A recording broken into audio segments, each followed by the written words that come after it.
नमस्कार मित्रांनो, स्वागत आहे तुमचं एनजी मॅथ क्लास या आपल्या यूट्यूब चॅनलमध्ये। मित्रांनो, आपण या ठिकाणी अंगणवाडी पर्यवेक्षिका त्याचबरोबर मुख्य सेविकेसाठी अतिशय इम्पॉर्टंट अतिशय महत्त्वपूर्ण अशी प्रश्नपत्रिका या ठिकाणी पाहणार आहोत। आपण सध्या काय बघत आहोत तुम्हाला सगळ्यांना माहिती आहे, आपण चालू घडामोडी म्हणजेच करंट अफेअर्स या ठिकाणी पाहत आहोत। मग आजचा जो आपण चालू घडामोडी मधला जो टॉपिक घेतला आहे तो आहे निधन वार्ता। ठीक आहे, म्हणजे या ठिकाणी तुम्ही जर आता महिला व बालविकासचा पॅटर्न पाहिला असेल तर त्या ठिकाणी तुम्हाला माहिती आहे सगळ्यात चालू घडामोडीवरती जास्त प्रश्न येत आहेत आणि त्याच्यामध्ये चालू घडामोडीमध्ये जास्त प्रश्न कुठे येत आहेत तर ते निधन वार्ता या ठिकाणी तुम्हाला जास्त प्रश्न विचारले जात आहेत। म्हणून परीक्षेसाठी काय असणार हे निधन वार्ता हे चॅप्टर काय असणार आहे अतिशय महत्त्वाचं असणार आहे, अतिशय इम्पॉर्टंट असणार आहे। ठीक आहे, मग जास्त वेळ घेणार नाही, पहिला प्रश्न काय बघूया। डॉक्टर मनमोहन सिंग यांच्याबद्दल योग्य विधान ओळखा। आता काय सांगितलं आपल्याला, डॉक्टर मनमोहन सिंग यांच्याबद्दल योग्य विधान ओळखायला सांगितलं आहे। मग बघूया खाली आपल्याला अ ब क ड असे 4 विधानं दिलेत आणि पुन्हा वेगवेगळे ऑप्शन दिलेत। मग पहिलं विधान बघूया, ते भारताचे 13वे पंतप्रधान होते, विधान बरोबर आहे। दुसरं बघूया, ते भारताचे 22वे अर्थमंत्री होते, हे सुद्धा विधान बरोबर आहे। तिसरं विधान बघू, ते भारतीय रिझर्व्ह बँकेचे 15वे गव्हर्नर होते, हे विधान सुद्धा या ठिकाणी मित्रांनो बरोबर आहे। त्याच्यानंतर चौथं विधान बघूया, त्यांना पद्मविभूषण पुरस्काराने सन्मानित करण्यात आले आहे, हे विधान सुद्धा बरोबर आहे। मग आपलं उत्तर काय येईल, वरीलपैकी सर्व विधानं बरोबर, हे पर्याय क्रमांक 4 आपलं या ठिकाणी उत्तर असणार आहे। मग आता इथं तुम्हाला लक्षात काय काय ठेवायचे बघा, डॉक्टर मनमोहन सिंग यांच्याबद्दल सगळ्यात महत्त्वाची माहिती लक्षात ठेवायची। डॉक्टर मनमोहन सिंग हे काय होते, भारताचे माजी पंतप्रधान होते, देशाचे माजी अर्थमंत्री होते आणि RBIचे माजी गव्हर्नर सुद्धा होते। ठीक आहे, आणि एवढ्या सगळ्या पदावर काम करणारी ती भारतातली एकमेव व्यक्ती आहेत। ठीक आहे, मग या ठिकाणी तुम्हाला लक्षात ठेवायचे ते भारताचे कितवे पंतप्रधान होते तर ते भारताचे 13वे पंतप्रधान होते। पंतप्रधानाचा कार्यकाळ काय होता त्यांचा तर 2004 ते 2014, म्हणजे असे 10 वर्ष ते काय होते भारताचे पंतप्रधान होते, हे पण लक्षात ठेवा। ठीक आहे, 13वे पंतप्रधान होते, 2 टर्म त्यांनी पंतप्रधान पद भूषवलं 2004 ते 2014 दरम्यान। ठीक आहे, त्याच्यानंतर ते भारताचे कितवे अर्थमंत्री होते असं विचारू शकतात, तर ते भारताचे कितवे अर्थमंत्री होते, 22वे अर्थमंत्री होते, 13वे पंतप्रधान होते। हे अर्थमंत्री कधी होते तर 1991-92 ला ते काय होते देशाचे अर्थमंत्री होते। ठीक आहे, त्याच्यानंतर ते भारतीय रिझर्व्ह बँकेचे गव्हर्नर होते। मग इथं प्रश्न विचारला जाऊ शकतो तुम्हाला की ते भारतीय रिझर्व्ह बँकेचे कितवे गव्हर्नर होते तर कितवे गव्हर्नर होते, 15वे गव्हर्नर होते। ठीक आहे, त्याच्यानंतर त्यांना कोणता पुरस्कार मिळालाय तर त्यांना पद्मविभूषण या पुरस्काराने सुद्धा काय केले सन्मानित करण्यात आले। म्हणजे ह्या सगळ्या गोष्टी काय आहेत तुमच्यासाठी आणि परीक्षेच्या दृष्टीने अतिशय इम्पॉर्टंट अतिशय महत्त्वपूर्ण आहेत। ठीक आहे, 100% महत्त्वपूर्ण आहेत। बघूया पुढचा प्रश्न, प्रश्न क्रमांक 2 काय विचारले बघा, 23 डिसेंबर 2024 रोजी निधन झालेले चित्रपट दिग्दर्शक श्याम बेनेगल यांना पुढीलपैकी कोणता पुरस्कार मिळाला नाही असं विचारलं। आता काय विचारलंय की प्रसिद्ध चित्रपट दिग्दर्शक श्याम बेनेगल यांना कोणता पुरस्कार मिळाला नाही असं विचारलंय। ऑप्शन बघूया, पद्मश्री, पद्मभूषण, पद्मविभूषण आणि दादासाहेब फाळके, तर यापैकी पद्मविभूषण पुरस्कार त्यांना मिळाला नाही। मग आता तुम्हाला काय लक्षात ठेवायचं आहे की बाबा श्याम बेनेगल यांना कोणकोणते पुरस्कार मिळाले आहेत हे तुम्हाला लक्षात ठेवायचं आहे। मग बघा, पद्मश्री पुरस्कार मिळालाय, त्याच्यानंतर पद्मभूषण मिळालाय आणि दादासाहेब फाळके पुरस्कार सुद्धा त्यांना या ठिकाणी मिळालेला आहे। त्याच्यानंतर एक अजून प्रश्न विचारला जाऊ शकतो की श्याम बेनेगल हे कोणत्या क्षेत्राशी संबंधित होते तर ते कोणत्या क्षेत्राशी संबंधित होते तर ते चित्रपट दिग्दर्शक होते। कोण होते श्याम बेनेगल, चित्रपट दिग्दर्शक होते। ठीक आहे, म्हणजे हे पण तुम्हाला लक्षात ठेवायचे। आता या ठिकाणी त्यांचं निधन कधी झालं तारीख लक्षात ठेवायची गरज नाही, आजपर्यंतच्या इतिहासामध्ये कधीही तुम्हाला कोणत्या तारखेला निधन झालं हा प्रश्न विचारलेला नाही। जन्म कधी झाला हे विचारलं जातं, निधन कधी झालं हे शक्यतो विचारलं जात नाही। फक्त जे समाजसुधारक आहेत ना, समाजसुधारक म्हणजे आपण इतिहासामध्ये म्हणतो त्या ठिकाणी यांचं साल विचारलं जातं, कधी मृत्यू झाला हे कोणत्या वर्षी, चालू घडामोडीमध्ये कधी विचारलं जात नाही। ठीक आहे, पुढचा प्रश्न बघूया 3 नंबर, प्रसिद्ध तबलावादक झाकीर हुसेन यांना पुढीलपैकी कोणता पुरस्कार मिळालाय? आता या ठिकाणी आपण ज्याचं ज्याचं नाव घेऊ त्याचं काय निधन झालेलं आहे हे तुम्ही डोक्यात ठेवायचं, ठीक आहे?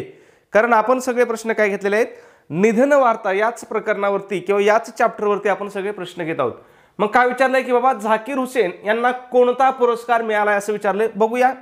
भारतरत्न, पद्मभूषण, पद्मश्री आणि पद्मविभूषण. मग या ठिकाणी त्यांना कोणता पुरस्कार मिळालेला आहे? तर पद्मश्री पुरस्कार मिळालाय, पद्मभूषण पुरस्कार मिळालाय आणि पद्मविभूषण सुद्धा पुरस्कार मिळालेला आहे. म्हणजे ब, क आणि ड हे 3 पुरस्कार त्यांना मिळालेत. मग इथं बघा फक्त 2 नंबरचं उत्तर आहे, फक्त ब, क आणि ड हे पुरस्कार त्यांना मिळाले आहेत. म्हणजे त्यांना भारतरत्न पुरस्कार मिळालेला नाही, नाही तर बाकी सगळे पद्मश्री मिळालाय, पद्मभूषण मिळालाय आणि पद्मविभूषण सुद्धा पुरस्कार मिळालेला आहे. त्याच्यानंतर इथं एक अजून सगळ्यात महत्त्वाचा प्रश्न विचारला जातो की झाकीर हुसेन हे कोणतं वाद्यवादक होते किंवा कोणत्या क्षेत्रातील प्रसिद्ध व्यक्तिमत्व होते? तर हे काय तर प्रसिद्ध असे तबला वादक आहेत. लक्षात ठेवा, कोणतं वाद्यवादक होते? तबला वादक आहेत. तुम्हाला बऱ्याच वेळेस इथे ना कोणतं वाद्याशी प्रसिद्ध आहेत किंवा कोणत्या वाद्याशी निगडित आहेत असे प्रश्न विचारलेले आहेत TCSने. हवं तर TCSच्या मागच्या प्रश्नपत्रिका तुम्ही काढून पाहू शकता, तुमच्या डोक्यात येईल, ठीक आहे? पुढचा प्रश्न बघूया. प्रश्न क्रमांक 4. ओमप्रकाश चौटाला यांच्याबद्दल योग्य विधान ओळखा. आता हे जे ओमप्रकाश चौटाला आहेत यांच्याबद्दल आपल्याला काय सांगितलं? योग्य विधान ओळखायला सांगितलेत. आता यांचं सुद्धा काय झालं, या ठिकाणी निधन झालेलं आहे म्हणून त्यांच्यावरती आपल्याला प्रश्न विचारला जाऊ शकतो, ठीक आहे? मग बघूया. पहिलं विधान काय दिलंय? ते भारतीय राष्ट्रीय काँग्रेस पक्षाचे नेते होते. विधान चुकीचं आहे. ते काय होते?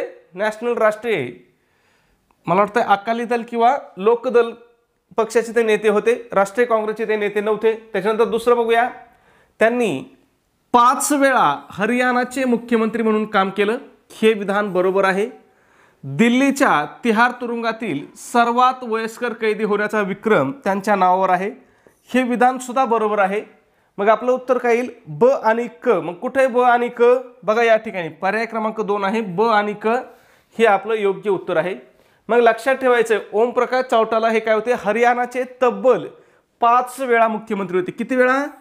5 वेळा ते हरियाणाचे मुख्यमंत्री होते. नंतर ते एका घोटाळ्यामध्ये गुंतले आणि तिहार तुरुंगामधील सगळ्यात वयस्कर कैदी होण्याचा विक्रम सुद्धा काय झाला? त्यांच्या नावावरती झाला, ठीक आहे?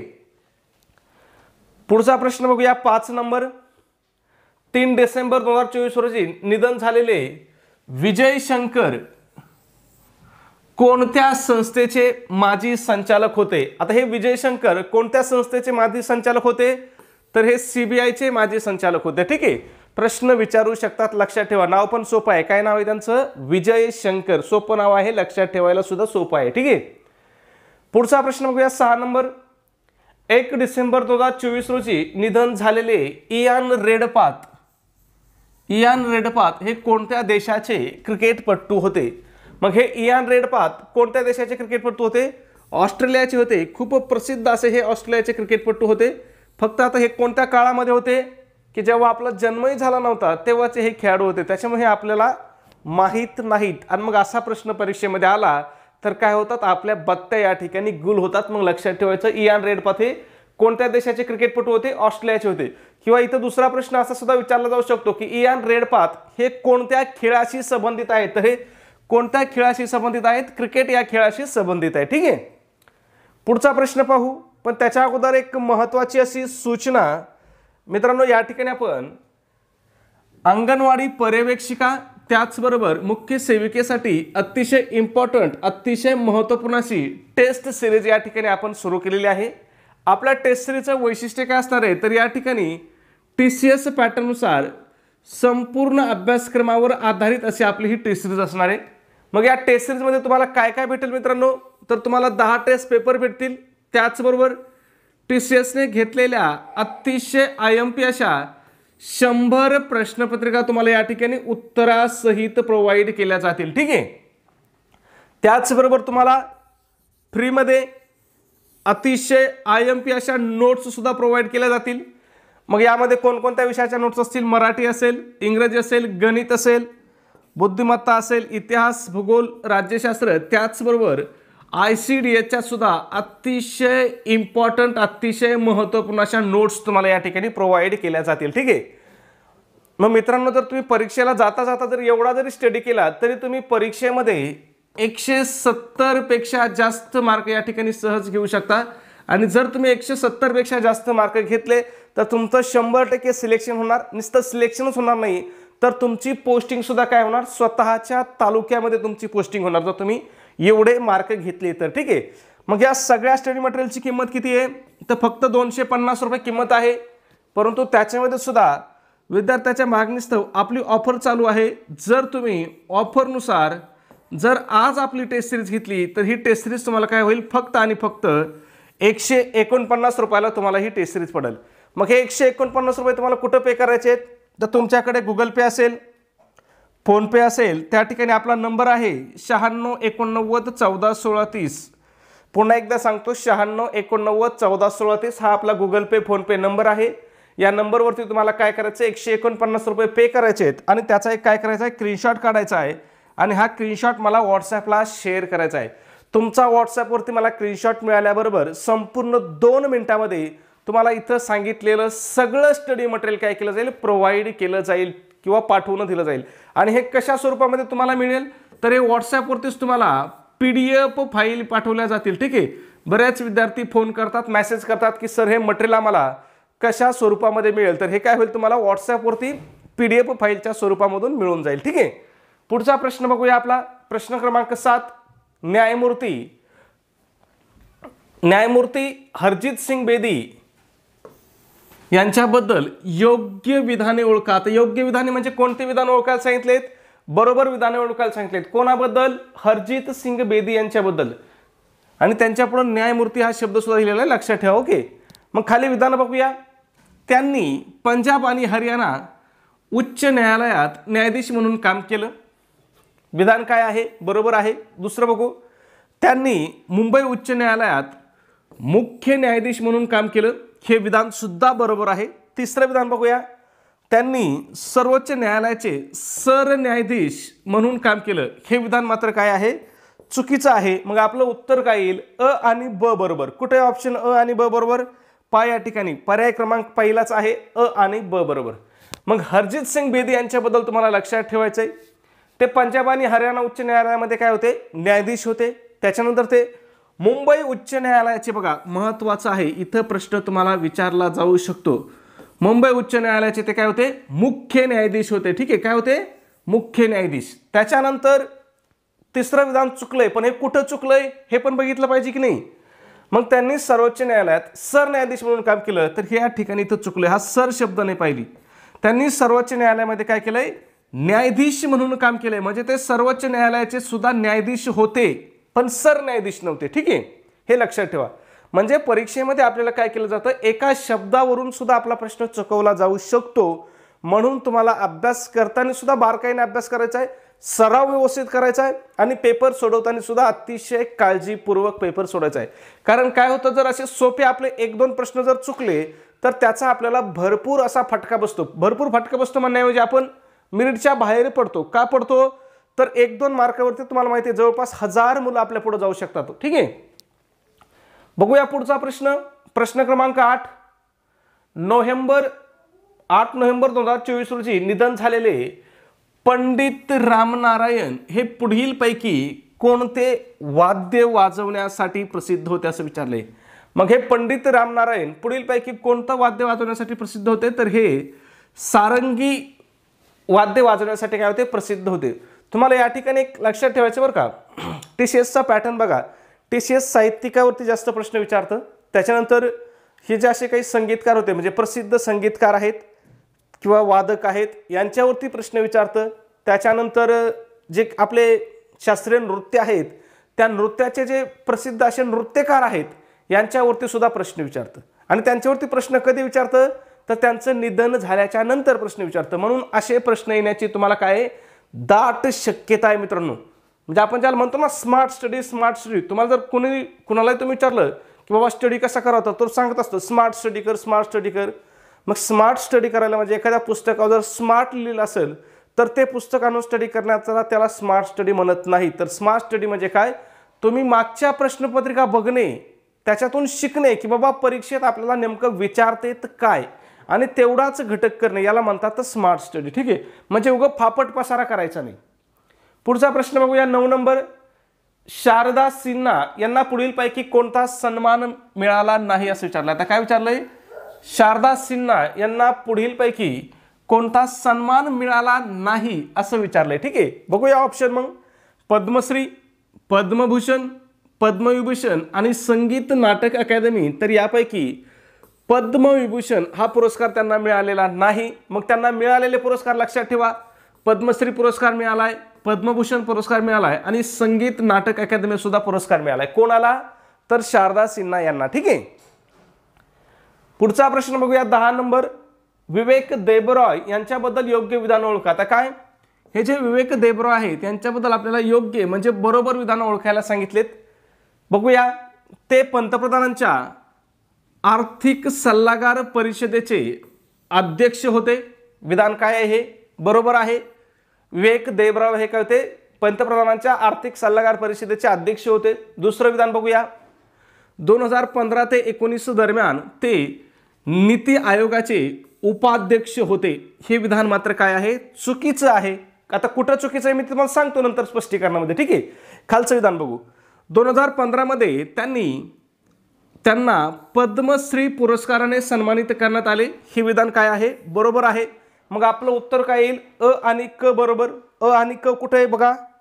पर्याय क्रमांक 3 आहे, अ व क बरोबर. ठीक आहे, मग आता या ठिकाणी लक्षात ठेवायचं तुम्हाला विवेक देबरॉय यांच्याबद्दल, ज्यांचं काय झालंय नुकतंच किंवा अलीकडेच निधन झालेलं आहे. मग लक्षात ठेवायचं ते काय होते? पंतप्रधानांच्या आर्थिक सल्लागार परिषदेचे कोण होते? अध्यक्ष होते. त्याच्यानंतर दुसरं वाक्य काय दिलं तर बघा, 2015-19 दरम्यान ते नीती आयोगाचे उपाध्यक्ष होते. तर हे वाक्य इथं चुकलं. ते नीती आयोगाचे उपाध्यक्ष नसून ते काय होते? सदस्य होते. लक्षात ठेवा, विवेक देबरॉय हे काय होते? नीती आयोगाचे सदस्य होते. आणि कधी सदस्य होते? 2015 ते 19 दरम्यान. ठीक आहे, त्याच्यानंतर 2015 ला त्यांना कोणता पुरस्कार मिळाला आहे? तर त्यांना पद्मश्री पुरस्काराने सन्मानित करण्यात आलेला आहे, म्हणजे पद्मश्री पुरस्कार मिळालेला आहे. मग लक्षात ठेवा, तिन्ही वाक्य काय आहेत आपल्यासाठी खूप महत्त्वाचे आहेत, खूप इम्पॉर्टंट आहेत. पुढचा प्रश्न बघूया 11 नंबर. 25 ऑक्टोबर 2024 रोजी निधन झालेले आहे भौतिकशास्त्रज्ञ प्राध्यापक रोहिणी गोडबोले यांना 2019 मध्ये कोणत्या पुरस्काराने सन्मानित करण्यात आलं? मग रोहिणी गोडबोले यांना कोणता पुरस्कार मिळाला होता 2019 मध्ये? तर पद्मश्री पुरस्कार मिळाला होता. आणि रोहिणी गोडबोले ह्या कोणत्या क्षेत्राशी संबंधित आहेत? तर त्या काय आहेत? भौतिकशास्त्रज्ञ आहेत. ठीक आहे, लक्षात ठेवा. पुढचा प्रश्न बघूया 12 नंबर. पी वेणुगोपाल यांच्याबद्दल योग्य विधान ओळखा. आता काय सांगितलंय? पी वेणुगोपाल यांच्याबद्दल आपल्याला योग्य विधान ओळखायला सांगितलं आहे. बघूया पहिलं विधान काय आहे? ते भारतीय हृदय व रक्तवाहिन्या संबंधित सर्जन होते. विधान बरोबर आहे. दुसरं बघूया. 1998 मध्ये त्यांना पद्मभूषण पुरस्काराने सन्मानित करण्यात आले. हे विधान सुद्धा बरोबर आहे. तिसरं विधान बघूया. 1994 मध्ये त्यांनी भारतातील पहिले हृदय प्रत्यारोपण केले होते. हे विधान सुद्धा काय आहे? बरोबर आहे. मग आपलं उत्तर काय येईल? पर्याय क्रमांक 4 वरीलपैकी सर्व बरोबर हे आपलं या ठिकाणी उत्तर असेल. मग तुम्हाला पी वेणुगोपाल यांच्याबद्दल लक्षात ठेवायचे. ते कोण होते? हृदय आणि रक्तवाहिन्या संबंधी सर्जन होते. त्याच्यानंतर 1998 मध्ये त्यांना कोणता पुरस्कार मिळाला? तर पद्मभूषण पुरस्कार मिळाला. आणि हे कशासाठी प्रसिद्ध होते? तर त्यांनी भारतामधील पहिलं हृदय प्रत्यारोपणाची शस्त्रक्रिया त्यांनी केली होती पी वेणुगोपाल यांनी, म्हणून ते इम्पॉर्टंट आहेत. आणि ही शस्त्रक्रिया त्यांनी कधी केली होती? तर 1994 ला. साल पण लक्षात ठेवा, त्याच्यावरती सुद्धा तुम्हाला प्रश्न विचारला जाऊ शकतो. ठीक आहे, पुढचा बघा 13 नंबर. ऑक्टोबर 2024 मध्ये निधन झालेले वसंत केशव सराफ हे कोणत्या कालावधीत महाराष्ट्राचे पोलीस महासंचालक होते? मग हे कोणत्या कालावधीमध्ये महाराष्ट्राचे पोलीस संचालक होते? तर 1989 ते 92 दरम्यान काय होते? हे महाराष्ट्राचे पोलीस महासंचालक होते. कोण? वसंत केशव सराफ. ठीक आहे, ज्यांचं आत्ताच काय झालंय? नुकतंच निधन झालेलं आहे ऑक्टोबरमध्ये. ठीक आहे, पुढचा महत्त्वाचा प्रश्न रतन टाटा संदर्भात.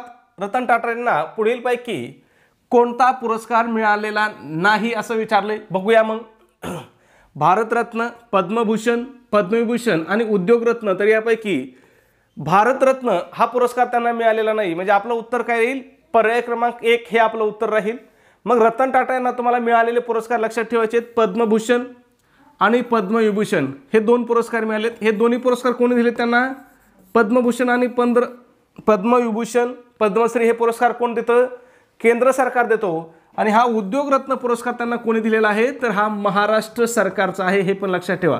प्रश्न विचारू शकतात की रतन टाटा यांना उद्योगरत्न हा पुरस्कार खालीलपैकी कोणत्या राज्याने प्रदान केला किंवा कोणत्या सरकारने प्रदान केला? तर कोणी दिलाय हा पुरस्कार?